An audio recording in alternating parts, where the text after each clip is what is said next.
Assalamualaikum warahmatullahi wabarakatuh. Salam sejahtera untuk kita semua. Kami dari kelompok 5 akan mempresentasikan hasil diskusi kami tentang problematika sosial pada prostitusi dan pornografi. Kelompok kami beranggotakan Dina Purwantini, Fadli Ramzi Zafran, Sheila Sabila, dan Sheni Oktriacita Nurmawadah. Pada presentasi kali ini, kami akan membahas beberapa poin. Yang pertama yaitu ada definisi prostitusi dan pornografi. Kemudian selanjutnya karakteristik pornografi dan prostitusi. Kemudian yang ketiga jenis-jenis problematika sosial mengenai prostitusi dan pornografi. Selanjutnya pendekatan yang mencakup strategi dan kebijakan pada prostitusi dan pornografi. Serta yang terakhir ada contoh kasus dari prostitusi dan pornografi. Kemudian, pada definisi akan dilanjutkan oleh rekan saya yaitu Fadli Ramzi. Baik, terima kasih Sheila atas waktunya. Saya di sini akan menjelaskan definisi prostitusi terlebih dahulu. Prostitusi, menurut Kamus Besar Bahasa Indonesia, adalah pertukaran hubungan seksual dengan uang atau hadiah sebagai suatu transaksi perdagangan dan juga pelacuran. Di samping itu juga, prostitusi juga dapat diartikan melakukan hubungan intim atau hubungan badan dengan berganti-ganti pasangan yang biasanya dilakukan di tempat-tempat tertentu seperti di lokalisasi, hotel, tempat rekreasi, dan lainnya. Dan pada umumnya mereka juga mendapatkan uang setelah melakukan hubungan badan tersebut. Nah, selanjutnya saya akan membahas definisi pornografi. Menurut undang-undang, pornografi adalah gambar, sketsa, ilustrasi, foto, tulisan, suara, bunyi, gambar bergerak, animasi, kartun, percakapan, gerak tubuh, atau bentuk pesan lainnya melalui berbagai media komunikasi atau juga pertunjukan di muka umum yang memuat kecabulan atau eksploitasi seksual yang melanggar norma kesusilaan dalam masyarakat. Selanjutnya saya akan membahas faktor-faktor penyebab adanya prostitusi dan juga pornografi. Untuk faktor prostitusi saya di sini mengangkat 5, yaitu ada keadaan ekonomi, mengikuti arus, gaya hidup, frustasi, dan juga tidak menghormati orang tua.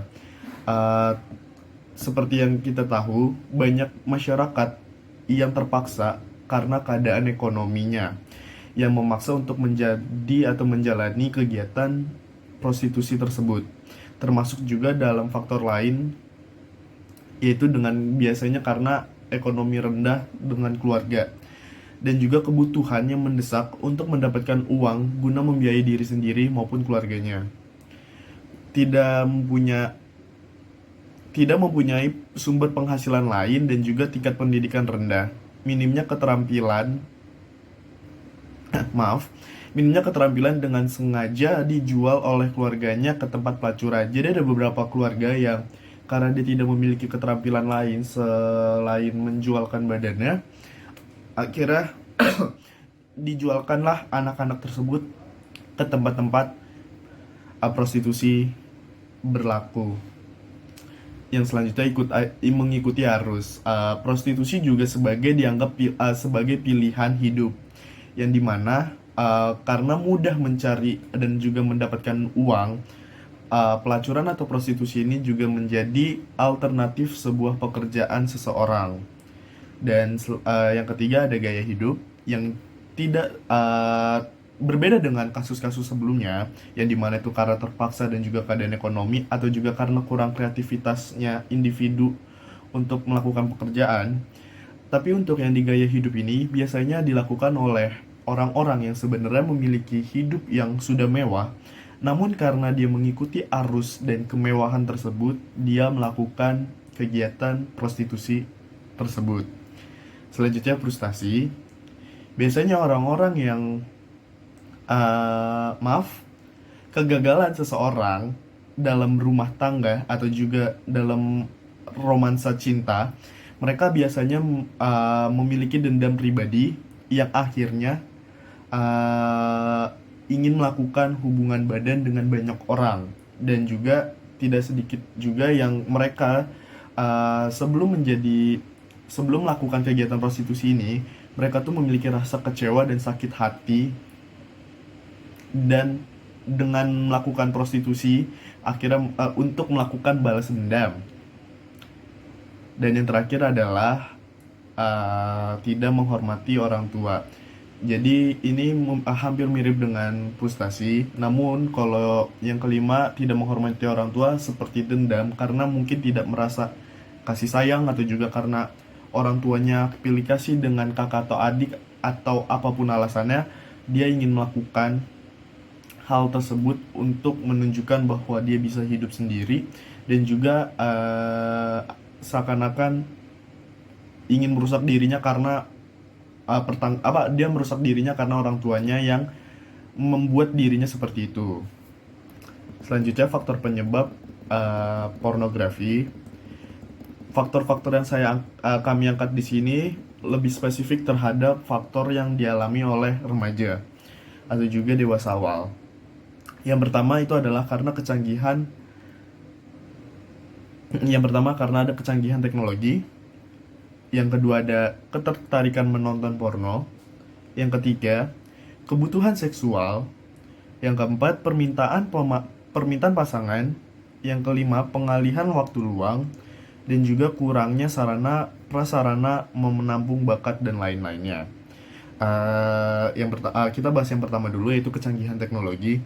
Yang seperti kita tahu, dengan canggihnya teknologi, kita bisa membuka apapun di internet. Dengan adanya internet, akses apapun bisa kita buka, terutama bagi mereka yang sudah 17 tahun ke atas. Namun tidak dipungkiri bahwa ada hal-hal yang bisa melakukan atau meretas seperti internet positif, itu bisa dilakukan oleh anak-anak remaja juga. Jadi dengan kecanggihan teknologi, jadi lebih mudah untuk mengaksesnya. Selanjutnya, ketertarikan menonton porno. Karena di masa-masa remaja itu ada hormon kita sedang meningkat-meningkatnya, dan juga rasa keingintahuan terhadap apa itu seksual, mengapa saya begini, mengapa saya begitu, terhadap sexual things. Jadi seseorang ingin jadi tertarik terhadap menonton film porno.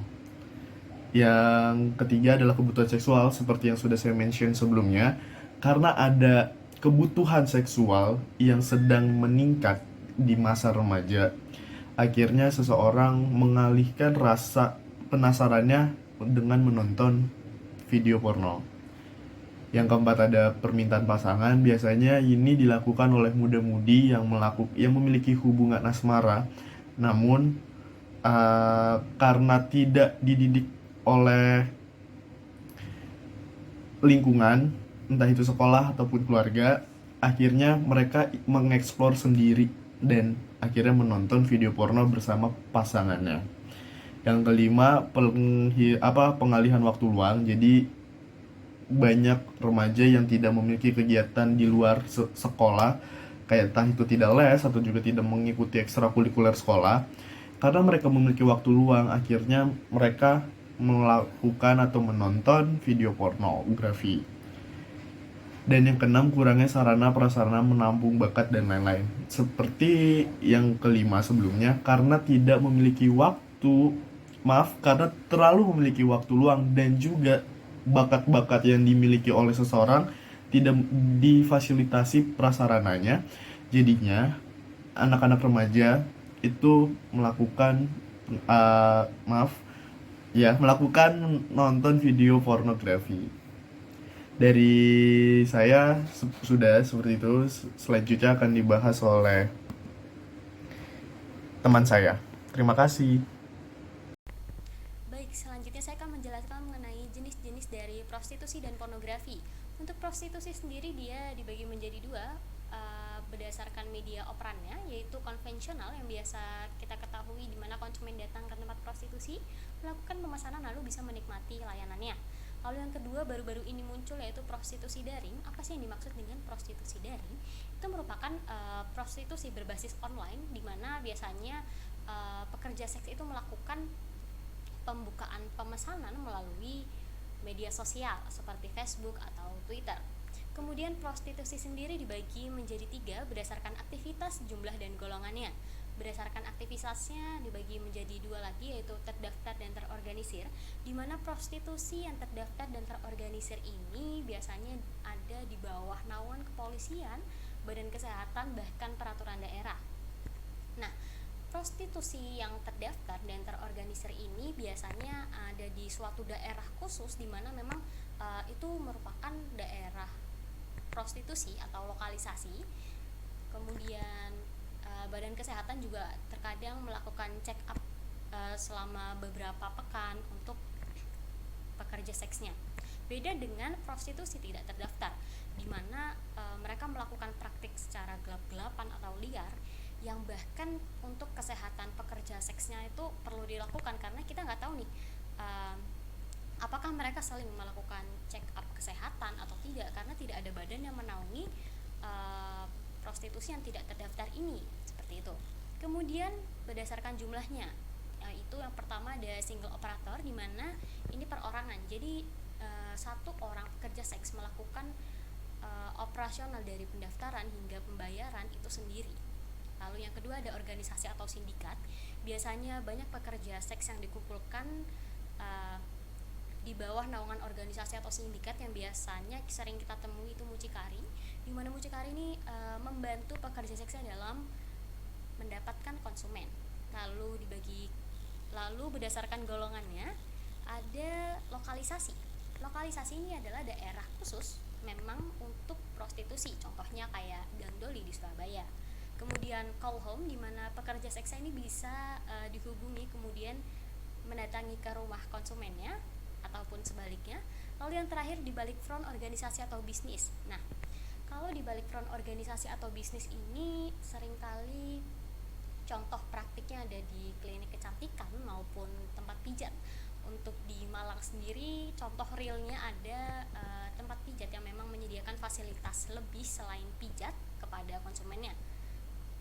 Lalu pornografi. Pornografi sendiri sudah diatur dalam Undang-Undang Nomor 4 Tahun 2008, di mana pornografi, sesuatu yang bisa dikatakan pornografi adalah media yang bersifat pertama mengandung kecabulan. Lalu eksploitasi seksual, di mana eksploitasi seksual ini juga memuat paksaan dan kekerasan seksual dan melanggar norma kesusilaan. Lalu seperti apa bentuk pornografi ini? Yang pertama, di pornografi ini adanya konten persenggamaan atau aktivitas seksual, kemudian kekerasan seksual, masturbasi, ketelanjangan, menunjukkan alat kelamin, dan pornografi anak. Nah, apa sih yang membedakan pornografi biasa dengan pornografi anak? Sebenarnya konten dalam pornografi itu sama, akan tetapi subjeknya beda nih. Kalau pornografi anak, subjeknya adalah anak-anak yang biasanya rentang usianya di bawah umur dewasa atau umur legal untuk melakukan seks, seperti itu. Oke, selanjutnya saya akan melanjutkan penjelasan terkait pendekatan dan strategi kebijakan terhadap kasus prostitusi dan pornografi. Nah, prostitusi sendiri merupakan salah satu bentuk pelanggaran hak asasi manusia dan termasuk dalam kasus kekerasan, khususnya kekerasan seksual. Dalam kasus prostitusi dan pornografi kali ini, kami menggunakan perspektif feminis.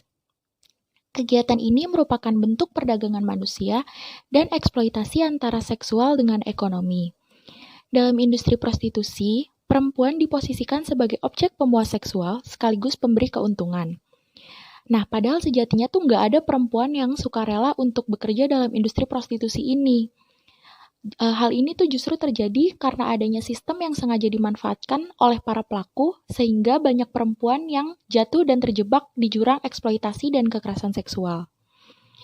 Salah satu ahli menyebutkan bahwa atas beberapa penelitian, para pekerja seks komersial ini mengaku selama bekerja di industri prostitusi, mereka merasa sama dengan korban kasus pemerkosaan, di mana mereka harus memisahkan antara emosi dengan tubuhnya sendiri untuk bertahan hidup.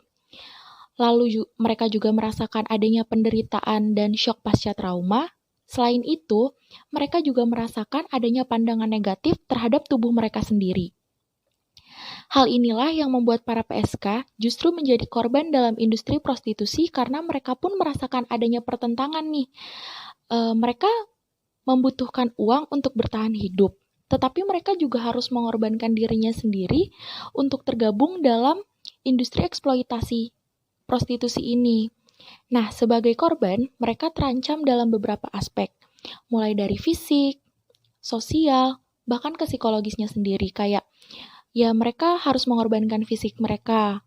Lalu belum lagi ada pandangan-pandangan dari orang sekitarnya yang pasti ujung-ujungnya akan berdampak ke psikologis mereka sendiri. Nah, salah satu ahli juga menyebutkan bahwa prostitusi ini dapat menyebabkan beberapa traumatik pada pekerja seks komersial itu sendiri, mulai dari kekerasan fisik, pemerkosaan, lalu adanya perdebatan batin nih. Jadi si PSK-nya ini tuh sebenarnya nggak nyaman untuk berada di industri prostitusi ini.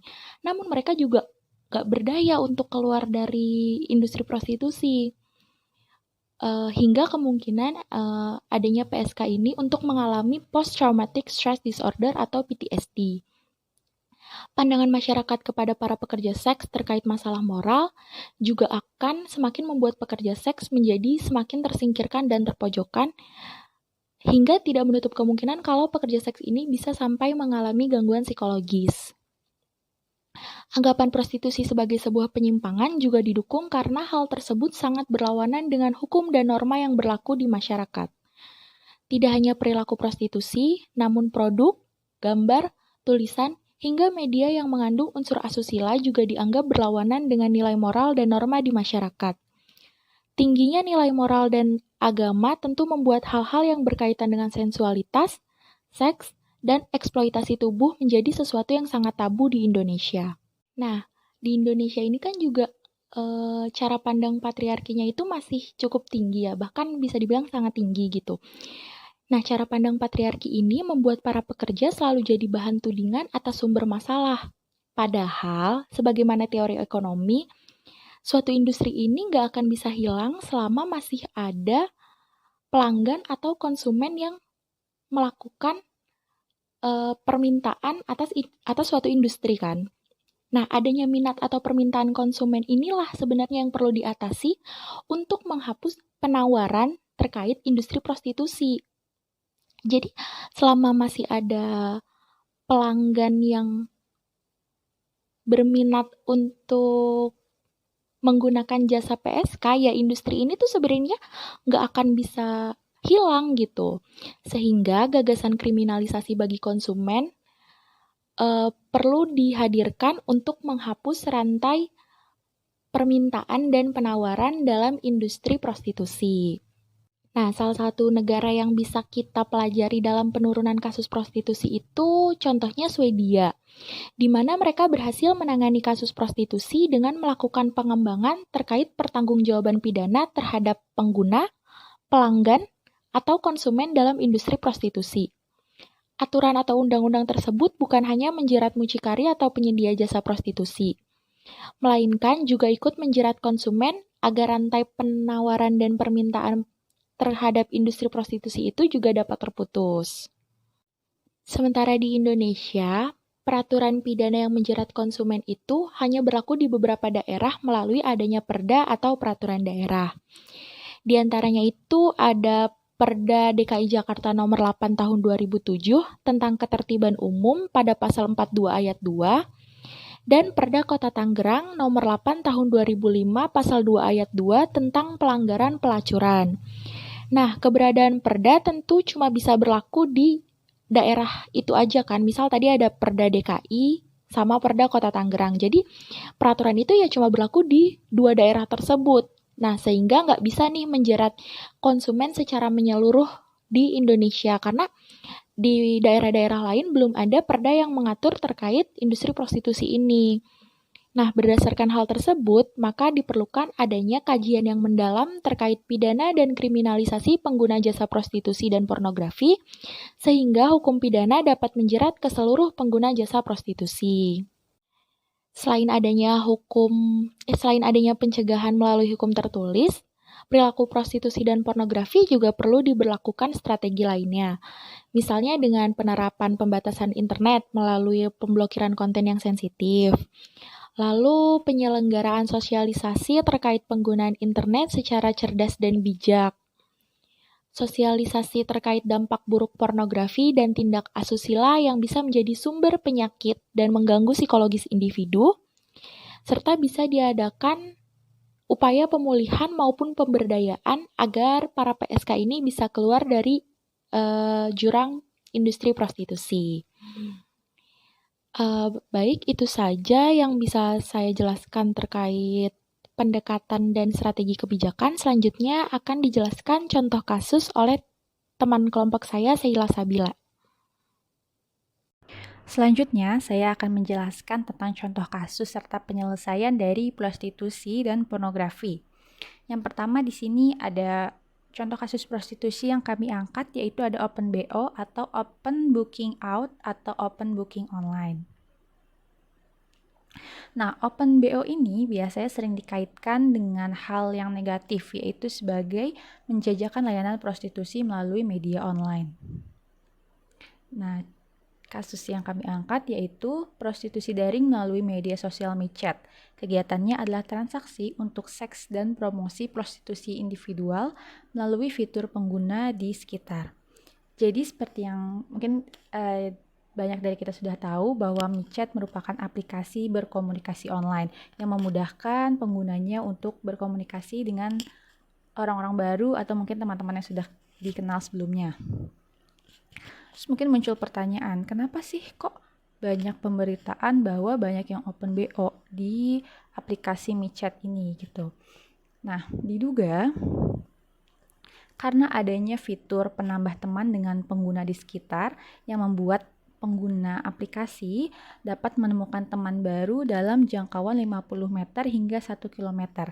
Jadi pengguna dipermudah mencari teman di sekitar tempatnya yang sedang ia tempati tanpa harus memasukkan nomor handphone, mungkin nomor handphone yang sudah diregistrasi atau nomor handphone milik teman orang-orang baru yang ingin dikenalnya seperti itu. Jadi diduga hal ini menjadi faktor pendukung banyaknya orang yang menjajakan atau melakukan Open BO seperti itu. Kemudian penyelesaian dari kasus prostitusi dengan cara Open BO ini seperti apa gitu. Nah, hingga saat ini sayangnya permasalahan yang menyangkut prostitusi di Indonesia ini termasuk Open BO belum sepenuhnya terselesaikan. Walaupun mungkin pemerintah sudah membuat undang-undang yang mengatur tentang prostitusi seperti ada perundang-undangan yang mengatur untuk yang menjajakan prostitusinya serta untuk penggunanya, konsumen dan juga pelaku prostitusinya tersebut yang sebelumnya mungkin telah dijelaskan oleh rekan saya. Tetapi hal ini tidak bisa menghilangkan keseluruhan kasus prostitusi yang terjadi di Indonesia hingga saat ini. Itu mungkin menurut kelompok kami salah satu hal pendukung yang kenapa terus adanya prostitusi di Indonesia adalah karena adanya rumus demand dan supply. Demand adalah permintaan yang menginginkan untuk terus mencari mungkin prostitusi atau Open BO, dan kemudian supply-nya, penawarannya akan selalu mengikuti demand tersebut, akan selalu ada. Seperti ada yang minta, kemudian selalu ada yang menawarkan, seperti itu. Kemudian contoh kasus berikutnya pada pornografi yang kami angkat adalah revenge porn. Nah, revenge porn ini sendiri merupakan balas dendam porno atau yang biasa dikenal sebagai pornografi balas dendam. Kegiatannya adalah distribusi gambar atau video seksual eksplisit tanpa persetujuan dari individu yang bersangkutan. Biasanya dari dua individu yang terlibat, salah satunya menyebarkan video atau bahkan media foto dari salah satu individu yang lainnya tanpa persetujuan individu tersebut. Kemudian di sini ada kasus serupa, yaitu Bunga merupakan nama samaran. Ia mendapatkan revenge porn dan juga kekerasan seksual serta verbal dari mantan pacarnya. Nah, jadi singkat cerita, Bunga mengenal mantan pacarnya sejak duduk di bangku SMP. Kemudian ia mulai menjalin hubungan cinta sejak masa perkuliahan hingga lulus kuliah dan kerja di suatu perusahaan.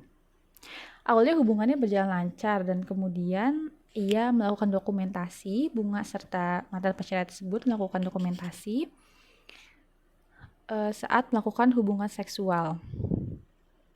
Kemudian hubungan tersebut terus berlanjut dan terlihat bahwa sang mantan pacar ini tidak memperbolehkan Bunga untuk berteman, melakukan aktivitas kampus, dan juga membatasi aktivitasnya.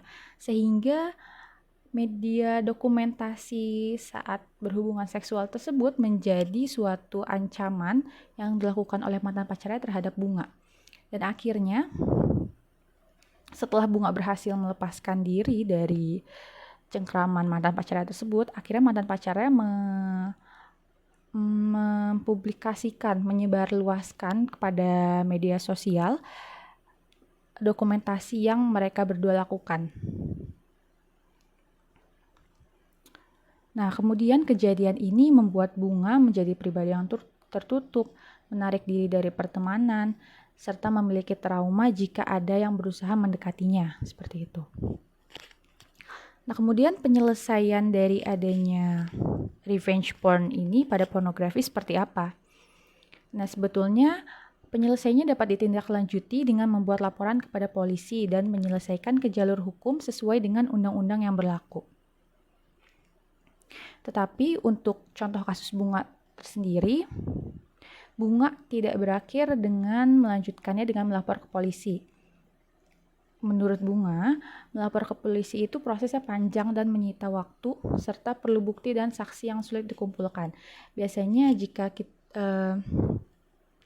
korban mulai mencoba untuk membuat laporan ke pihak berwajib, itu akan diminta keterangan lebih lanjut dan memang akan memakan waktu yang cukup lama. Itu mungkin membuat lelah secara fisik sudah pasti, dan juga mungkin membuat lelah secara mental juga, seperti itu kan. Sehingga Bunga merasa kurang nyaman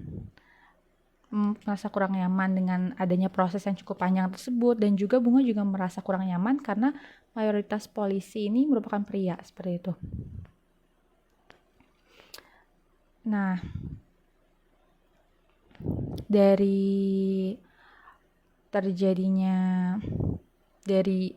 salah satu kasus Bunga ini juga, selain daripada itu banyak terjadi kasus revenge porn. Menurut LBH Apik atau Lembaga Bantuan Hukum Asosiasi Perempuan Indonesia untuk Keadilan, hanya sekitar 10% kasus yang ditangani di pengadilan dari ratusan kasus yang ditangani.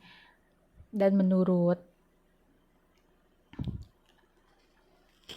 sumber dari Lumbanrau menyebutkan bahwa di Indonesia tercatat lebih dari 1.400 kasus kekerasan berbasis gender cyber, yaitu kasus yang melibatkan revenge porn. Ada 1.400 kasus dan hanya sekitar 10% kasusnya yang ditangani ke pihak yang berwajib.